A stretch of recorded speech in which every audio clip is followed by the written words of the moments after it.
Hello and welcome to Let's Talk Truth and Love. My name is Doug Tweed with Friends of the King Ministries in Kingsport, Tennessee. And this is my wonderful daughter, also in Kingsport, Tennessee, Jess Williams. Hello. And what we have been doing is a series of conversations about what I think we'd all agree are the truly important issues in life. Who is God? How do we relate to God? How does God want us to relate to each other? And Jess, we're on conversation 20, I believe. Yes, I think you're right. Holy smokes. And the question I have today is this. What's on your mind? Ooh, we don't have enough time. Our last conversation was on the golden rule. Mm-hmm. Do unto others as you would have them do unto you. It's kind of how you can love your neighbor as yourself and fulfill that fundamental and great command. So that was what's on your heart. Right. But it's also important for us to talk about what's on our mind. Absolutely. The top title of the podcast is about truth and love, and that's about heart and mind. And so that's what we're going to And God gave us all of it, so we should go ahead and unpack it. So what's on your mind? Another phrase that came to mind was, what were you thinking? What were you thinking? How many times did my parents or my Christy, your mom, my wife say that? And where's your head at? There's just all these phrases that bring it up. And the Bible makes a pretty clear point, I think, that there's actually a battle of our mind. And it's a pretty serious battle. Yeah. Jesus is the truth. Satan is the father of lies. We transform our lives by renewing our mind. The truth sets us free. Yeah. Lots of suggestions of the tug of war going on. And so I thought I'd read something Paul said in 2 Corinthians 10, verses 3 through 5. For though we walk in the flesh, we are not waging war according to the flesh. Mm-hmm. For the weapons of our warfare are not of the flesh, but have divine power to destroy strongholds. We destroy arguments and every lofty opinion raised against the knowledge of God, and take every thought captive to obey Christ. Yeah, I like that that phrasing, captive of taking the thoughts captive. And I think part of that is just because thoughts can run rampant, right? Like I can spiral so quick, I can overthink. And so this idea of like to obey Christ and be with Christ and follow Christ and Jesus, those thoughts need to be contained. Yeah, right. And everybody can identify with what you're saying. Yeah. We all know that our mind can run this way so many or places. that way when we'd prefer it to be going a totally different way. And so if the Bible is telling us that there's a war going on in our mind, then you can be sure God in the Bible is going to give us some ideas of how we can win the war. And I wanted to lead in there with two scriptures that really harmonize with one another. First, from Colossians 3, beginning at verse 1. If then you've been raised with Christ, seek the things that are above, where Christ is, seated at the right hand of God. Set your mind on things that are above, not on things that are on earth. And the entire chapter goes on to provide details of what that means and what those different things are. But we'll get to that a little later. Let me read from Philippians 4:8. Finally, brothers and sisters, whatever is true, whatever is honorable, whatever is just, whatever is pure, whatever is lovely, whatever is commendable, if there's any excellence, if there's anything worthy of praise, well, think about those things. Yeah. Yeah. Yeah. It's important for us to, along our life journey, start to figure out what those things are, right? Like a lot of times we might even not know that what we're thinking isn't true. So that is like asking for God and Jesus and guidance from, wise counsel on like helping us kind of define our thoughts. Yeah, right? what works and what doesn't work. Right. And I think we all need to understand that the interchange that's going on here, what we think is going to dictate what we feel. If I think it's a snake, I'm going to feel fear. Yeah. When I see that it's a garden hose, I'm not going to be afraid anymore. Yeah. And then what we think and what we feel combined lead to the choices we make. And of course, we want to be making good choices, not bad choices. So the battle on the mind has a lot of consequences to it. Yeah, well, because I will only speak from limited knowledge, but one of the things that I've loved learning is this idea of like in our brain design, right? We have the amygdala, which is about survival, and that's very instinctual and like survival driven, and kind of a feeling, kind of feeling reactions. And then you have your prefrontal cortex, which is above. And I've always liked that too, because it is physically above in our brains. And that is where our critical thinking dwells.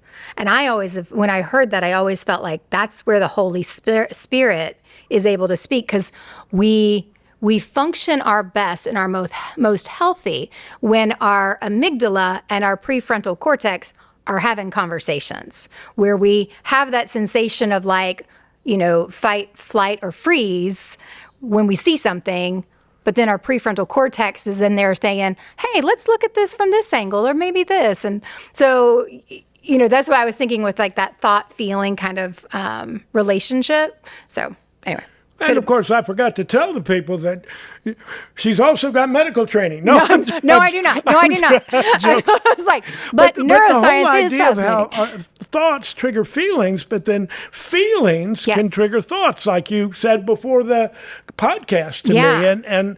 And feelings can try to control the emotions rather than, or your choices, rather than the other way around. The other thing that we've got to keep in mind is that when our thoughts are triggering the feelings and impacting the choices, it's true whether our thoughts are correct or incorrect, whether we're believing the truth or we're believing a lie. And if I think you're cheating me, I get angry at you. Yeah.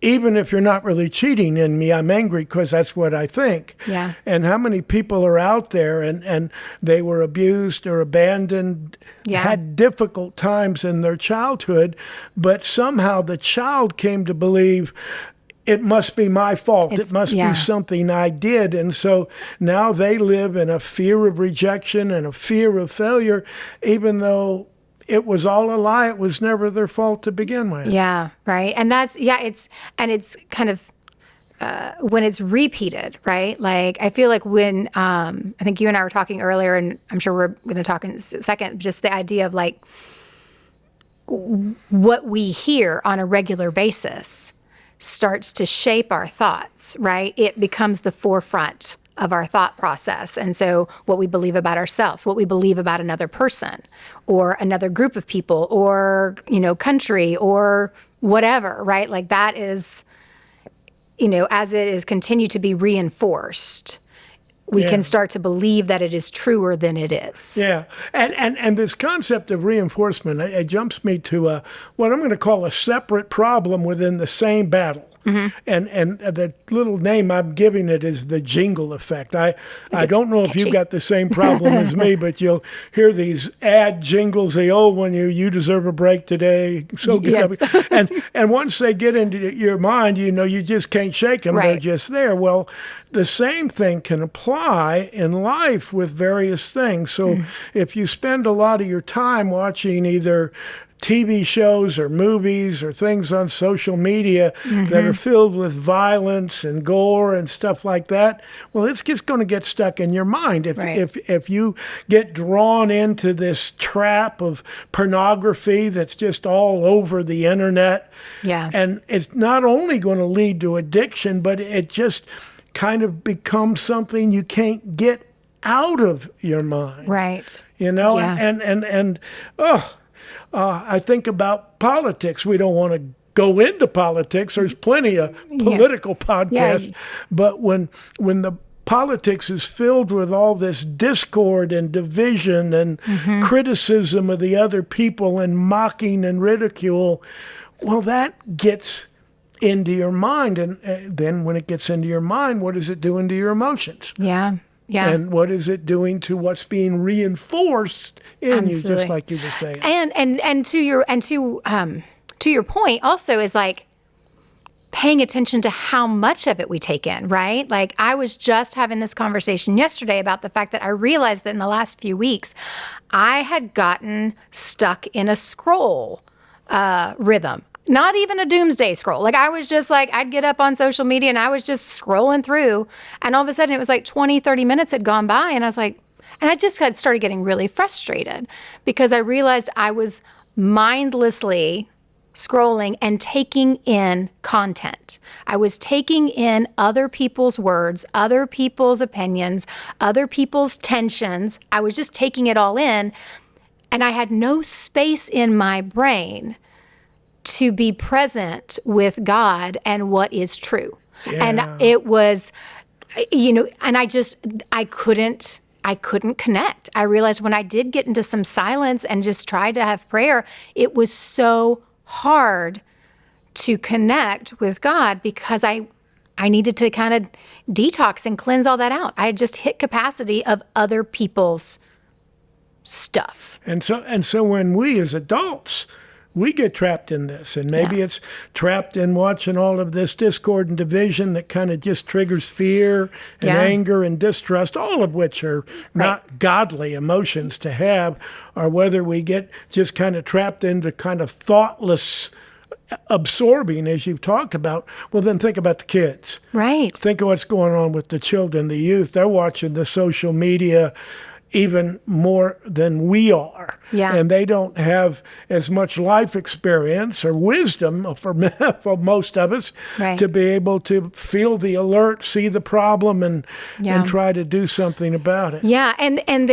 because I think the other thing with it is, it's not, sometimes we're taking in the things or we're seeing the things, and it is a true hard thing that is happening, right? There is war. There is a lot of pain happening. And so it's not that that's not true. But I think an essential part, even when you're talking about the children, is where are they getting to process and unpack it, right? Like I heard something a long time ago talking about how it's so important for children to learn about stories because we are meaning makers. We're trying to make sense. Like God designed us in, with this capacity to try to make sense, right? And so why it was so important for them to understand a hero's journey and how when we tell a story to a child, we want to help them see the ups and the downs and the overcoming, and it's a chance to process. And I think the same thing, we're taking in so much hard stuff. Some of it's not true, and some of it is true, but where are they getting to sit down and process that in a God-centered conversation of like, this, I'm just, they're just taking it in. It's just shaping them without there being any kind of God consciousness about it. Does that make sense? Oh, absolutely. And the other thing we have to remember about children and youth both, as adults, number one, we want to be able to inform them and teach them, but we better be pretty intentional because there's that old saying, they don't hear anything you say. Right. But they see everything you do. So if you're caught up in it, then you're just, what you said earlier, reinforcing what in their youth and their inexperience with life are experienced from all this unfiltered media. So that leads us to the answer. We see the question, we see the problem, and we know from Philippians and Colossians where, told there's another place to set our minds, another place to look at and focus on the things that are above, the things that are true, the things that are honorable and excellent. And for me, that gets us back to a discussion we had just a few weeks back on true identity and true purpose. Yeah. Who is God really? Yeah. And who is Jesus really? And who is the Holy Spirit really? Who lives inside us? Our second conversation, God lives in us if we're a Christian. And who are we? David in the Old Testament said, I have set the Lord always before me, because he is at my right hand, I shall not be shaken. Psalm 16:8. And the prophet Isaiah said this at 26:3, you keep him in perfect peace whose mind is stayed on you, because he or she trusts in you. Yeah. And so there we have two powerful statements about, even as we let our peripheral vision be aware of the struggles and difficulties, we need to be aware. We have to answer some things. Yeah. We need to pray for some things. But if we never lose our focus and awareness of the goodness and the ability and the faithfulness of God, keep our eye on Jesus. I believe that if I've got my eye on Jesus, it empowers me to look around and see all the other beautiful things that God still has in this broken world. Yeah, absolutely. So the Bible, in addition to talking about the battle of the mind, it also talks about the contrast between the spiritual mind and the carnal mind. Carnal being a fancy word for the mind of the flesh, I guess is the way you'd put it. So if I can go back, Paul does a lot of the talking on this. And this would be in Romans 8, beginning at verse 5. For those who live according to the flesh set their minds on the things of the flesh, but those who live according to the Spirit set their minds on the things of the Spirit. Yeah. Now, here's some pretty heavy language. To set the mind on the flesh is death, but to set the mind on the Spirit is life and peace. For the mind that is set on the flesh is hostile to God, for it doesn't submit to God's law, therefore it cannot. Those who are in the flesh cannot please God. Now, that's really, that's tough language. But if we use some of Paul's other explanations, that chapter, Colossians 3, talks about some things of the flesh. Sexual immorality, covetousness, wanting what that other guy has, lying. Yeah. A lot of that going on. Yeah. Malice toward other people because they don't agree with you, because they don't look like you, because you think they're this way, even if perhaps they're not. And then they also talk in Colossians 3 about things that are above. Compassion, kindness, humility, patience, and of course, above all, agape love that binds it all together. So we get some clear hints on where our focus needs to be. And even when we're having to look at what you call the hard things, not forgetting at the same time to remain aware Exactly. And of that's these things that are above. Yeah, and I think that's the thing, right? Like it's a both and, right? Like if it is there and it is true and it is hard and we have the feelings of this feels hopeless. I'm watching this, I'm seeing this, I'm hearing this. It feels hopeless. It feels hard. I don't, when you said the word death, I immediately thought of the word limited. Like we see the limitations, but with God there is abundance. We see scarcity, but with God there is abundance. There's unending, overpouring life, right? And so when there are a lot of the false thoughts that are out there, the lies. There are also the heavy things that we perceive with our flesh as, we can't handle that. That's not okay. And God can give us the thoughts on, yes, you can, because you also have compassion. You also have my love. You have my strength and perseverance, right? That we don't have to become, so I think it's all of it, right? Like God designed us with these brains so that God can give us God's thoughts. right? Yeah. Like I was in a class the last few weeks over at Christ Fellowship down the road, and I loved the reminder of how important it is to pray every day, an acknowledgement of, God, I align my thoughts with your thoughts. I align my way of being with your way of being so that I can go into the day and see this world the way you see the world, right? But that it had to be a choice of my thoughts are your thoughts.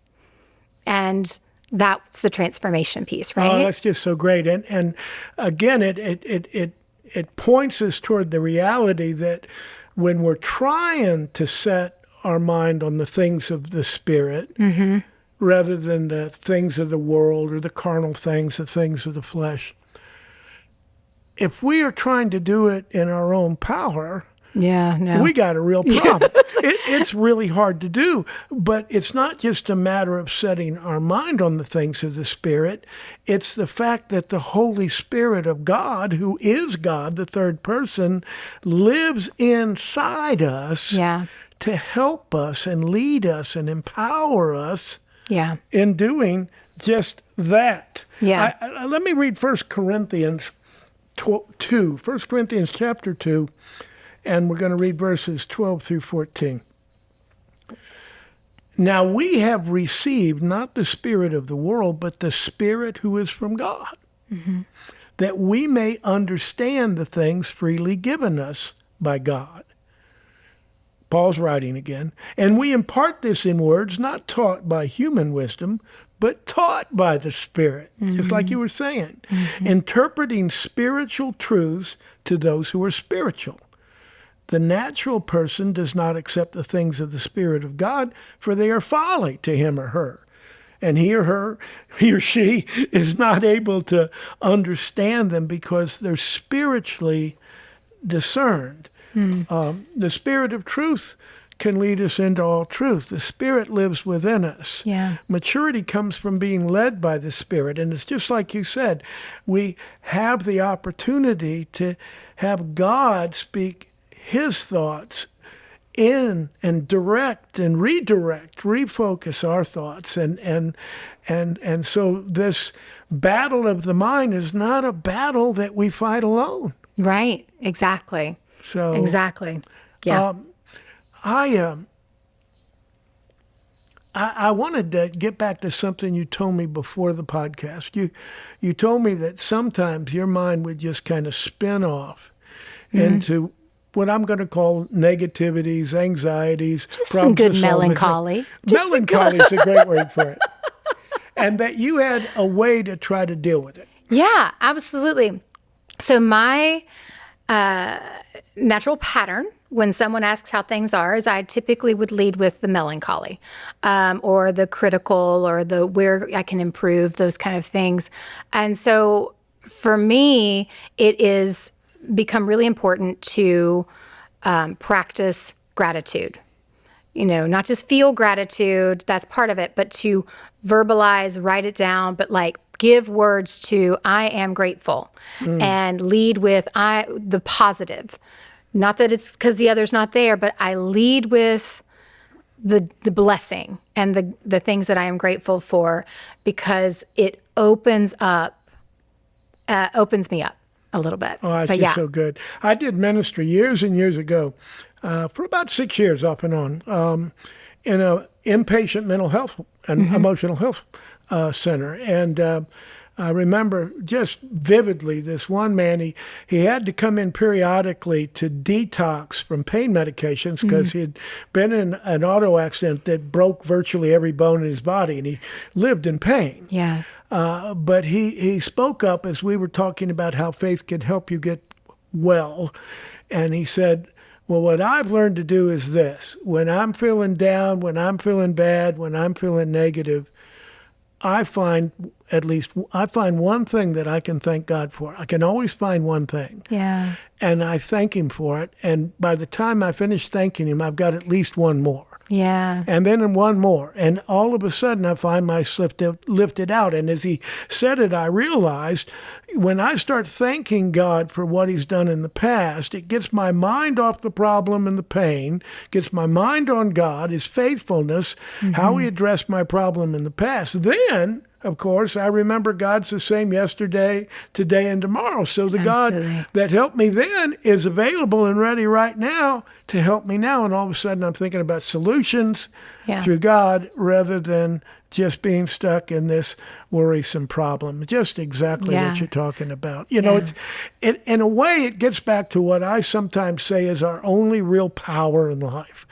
We have the power to choose how we respond to things. Absolutely. Sometimes it's planning ahead, but even that, we're choosing how to respond. And so we can choose what we're going to watch. Right. Jesus in the Sermon on the Mount talked about the eye being it's kind of the window of the soul.